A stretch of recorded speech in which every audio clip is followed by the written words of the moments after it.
சமையல் திருவிழாவின் நண்பர்கள் மற்றும் குடும்பத்தினருக்கு அன்பான வணக்கங்கள்.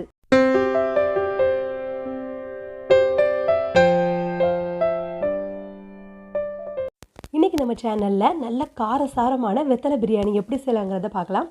வெத்தலைனாலே நம்ம கசாயம் தான் பண்ணி கேள்விப்பட்டிருப்போம். ஆனால் பிரியாணி நீங்கள் இப்போ தான் கேள்விப்பட்டிருப்பீங்கன்னு நினைக்கிறேன். ஸோ இந்த பிரியாணி செய்கிறதுக்கு நான் இன்றைக்கி 2 டம்ளர் ஜீரக சம்பா அரிசி எடுத்துருக்கிறேன். பிரியாணிக்கு மேக்ஸிமம் சீரக சம்பா அரிசியை நீங்கள் பயன்படுத்தி பாருங்கள். வெரைட்டி ரைஸ், புலாவ் அந்த மாதிரி இதுக்கெலாம் நம்ம பாஸ்மதி ரைஸ் யூஸ் பண்ணலாங்க. இப்போது நல்லா 2-3 தடவை கழுவிட்டு இதை ஒரு 20லேருந்து 25 நிமிஷம் நல்லா ஊற வச்சிடலாம். அதுக்குள்ளே நம்ம இதுக்கு தேவையான இன்க்ரீடியன்ஸ் எல்லாத்தையும் நம்ம அரைச்சி ரெடி பண்ணி வச்சிடலாம். அதுக்கு நான் இன்றைக்கி நல்ல பெரிய வெத்தலையாக 10லேருந்து 12 வெத்தலை எடுத்துருக்கிறேன்.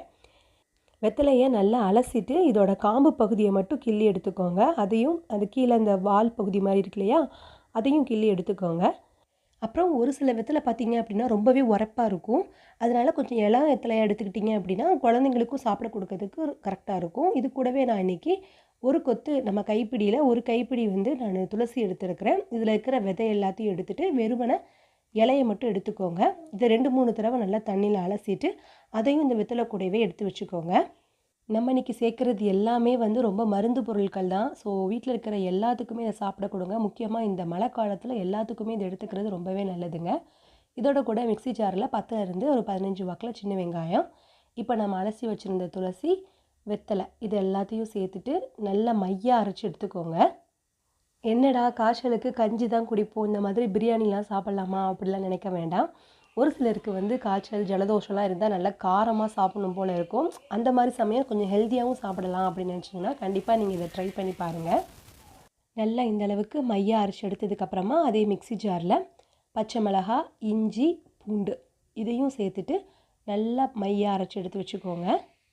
அப்புறம் பிரியாணிக்கு தேவையான அளவு பெரிய வெங்காயம், நான் இன்றைக்கி 2 டம்ளர் அரிசி எடுத்துருக்கிறேன் இல்லையா, 4 பல்லாரி எடுத்து அதை நீல வாக்கில் கட் பண்ணி வச்சுருக்கிறேன். தக்காளியும் அதே மாதிரி அந்த காம்பு பகுதி பச்சையாக இருக்கும் இல்லையா, அதையும் எடுத்துகிட்டு ஒரு 3 தக்காளி பழத்தை இந்த மாதிரி நல்லா மையாக அரைச்சி எடுத்துக்கோங்க. முக்கியமாக இதுக்கு தேங்காய் தேவைப்படும். அரை மூடி தேங்காவை எடுத்து அதை குட்டி குட்டி பீசஸாக கட் பண்ணி அதையும் மிக்ஸி ஜாரில் போட்டு தேங்காய் பால் எடுத்துக்கலாம். இதுலேயும் ஒரு குட்டி டிப் இருக்குங்க. இந்த மாதிரி தேங்காய் பால் எடுத்து நம்ம செய்கிற எல்லா ரெசிபீஸுக்குமே இளம் தேங்காவாக எடுத்துக்கிட்டிங்க அப்படின்னா உங்களுக்கு நிறைய தேங்காய் பால் கிடைக்கும். முத்தின தேங்காய் எடுக்கிறத விட இளம் தேங்காய் எடுத்துக்கோங்க.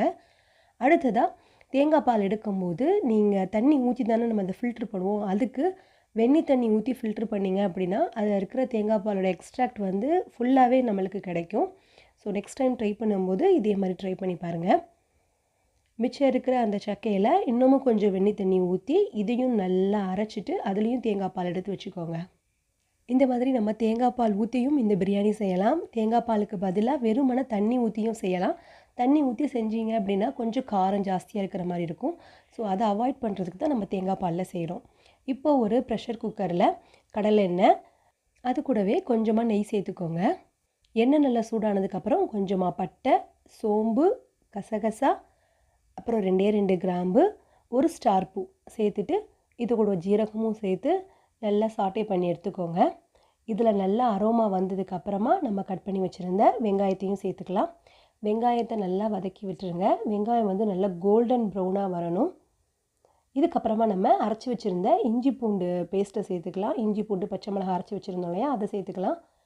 சேர்த்துட்டு எப்போவுமே இஞ்சி பூண்டு சேர்த்த உடனே நம்ம என்ன பண்ணுவோம்னா உப்பு போடுவோம் இல்லையா, இப்படி போடுறதுனால நம்ம இஞ்சி பூண்டு பேஸ்ட் குக்கரில் ஒட்டாமல் இருக்கும். இதோட பச்சை வாசனைலாம் போனதுக்கப்புறமா நம்ம அரைச்சி வச்சுருந்த வெத்தலை, துளசி அதோட பேஸ்ட்டையும் சேர்த்து நல்லா வதக்குங்க.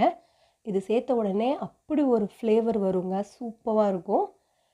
நல்லா இது எண்ணெயில் நல்லா வதங்கட்டும். வதங்கினதுக்கு அப்புறமா நம்ம மசாலா பொருட்கள் எல்லாத்தையும் ஒவ்வொன்றா சேர்த்துடலாம். மஞ்சள் தூள், வத்தப்பொடி, அதுக்கப்புறமா கொஞ்சமாக பிரியாணி மசாலா சேர்த்துட்டு நல்லா மிக்ஸ் பண்ணி விடுங்க. அதுக்கப்புறமா அரைச்சி வச்சுருந்த தக்காளி பேஸ்ட்டையும் சேர்த்துடலாம். தக்காளி சேர்க்குறதுனால கொஞ்சம் புளிப்பு சுவை நம்மளுக்கு கிடைக்கும். அதுக்கப்புறமா நம்ம எடுத்து வச்சுருந்த தேங்காய் பாலை சேர்த்துடலாம். 1 டம்ளர் அரிசிக்கு 2 டம்ளர் தண்ணிங்கிற கணக்கில் நான் இன்றைக்கி 4 டம்ளர் தண்ணி சேர்த்துருக்குறேங்க. தேங்காய் பால் இருக்கிற வரைக்கும் ஊற்றுங்க. மற்றதை நம்ம அரிசியை நம்ம ஊற வச்சுருப்போம் இல்லையா, அந்த தண்ணியை இதில் சேர்த்துக்கோங்க. சேர்த்துட்டு நல்லா மிக்ஸ் பண்ணி விடுங்க. உப்பு மட்டும் ஒருக்க செக் பண்ணிவிட்டு தேவைப்பட்ட உப்பு கொஞ்சம் சேர்த்துட்டு ஒரு கொதி வரட்டும். ஒரு கொதி வந்ததுக்கப்புறமா இன்னொரு தடவை மிக்ஸ் பண்ணிவிட்டு நம்ம ஊற வச்சுருந்த அரிசியை இதில் சேர்த்துக்கிடலாம். இப்போ இன்னொரு தடவை ஜென்டிலாக ஒரு மிக்ஸ் கொடுத்துட்டு நம்ம குக்கரை எப்பவும் போல் மூடி போட்டு வெயிட் போட்டுடலாங்க. லோ டு மீடியம் ஃப்ளேமில் 2 விசில் வரைக்கும் வேக வச்சு எடுத்துக்கோங்க. அவ்வளோதாங்க, ஆல்மோஸ்ட் நம்ம பிரியாணி ரெடி ஆயிடுச்சு. ஸ்டீம் நல்லா போனதுக்கப்புறமா நீங்கள் குக்கரை ஓப்பன் பண்ணி பார்த்தீங்க அப்படின்னா நம்மளுக்கு சுட சுட வெத்தலை பிரியாணி ரெடி ஆயிடுச்சு. இதை நீங்கள் தயிர் வெங்காயத்தோட சர்வ் பண்ணலாங்க. பார்த்தீங்களா, பார்க்குறதுக்கே அவ்வளோ டெலிஷியஸான ரிச்சான வெத்தலை பிரியாணி ரெடி ஆயிடுச்சு. இதோடு சேர்த்து அடிஷ்னலாக உங்களுக்கு காரம் வேணும் அப்படின்னா பெப்பர் பவுடரையும் சேர்த்துட்டு ஒரு மிக்ஸ் பண்ணிவிட்டு வாழை இலையில் சுட சுட சர்வ் பண்ணிட்டீங்கன்னா தரமான வெத்தலை பிரியாணி ரெடி. இது வெறும் டேஸ்ட்டுக்கான பிரியாணி கிடையாதுங்க, உங்களோட ஆரோக்கியத்துக்கான பிரியாணி. ஸோ கண்டிப்பாக செஞ்சு பாருங்கள். செஞ்சு பார்த்துட்டு எப்படி இருந்துங்கிறத கமெண்ட் செக்ஷனில் சொல்லுங்கள். உங்களுக்கு இந்த ரெசிபி பிடிச்சிருந்துச்சுன்னா மறக்காமல் சமையல் திருவிழா சேனலை சப்ஸ்கிரைப் பண்ணிக்கோங்க. நன்றி.